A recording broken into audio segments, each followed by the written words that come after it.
ഇതാണ് ത്രിയുഗി നാരായണസ്വാമി ടെമ്പിള്. അതായത്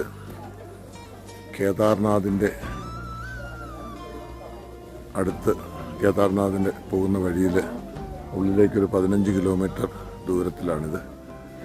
സങ്കല്പം ഐതിഹ്യം പറയുന്നത് ശിവപാർവതിമാരുടെ കല്യാണം നടന്ന സ്ഥലമെന്നാണ്.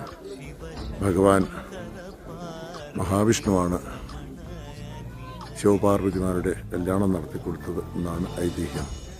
ഇതാണത് ത്രിയുഗി നാരായണസ്വാമി ടെമ്പിൾ.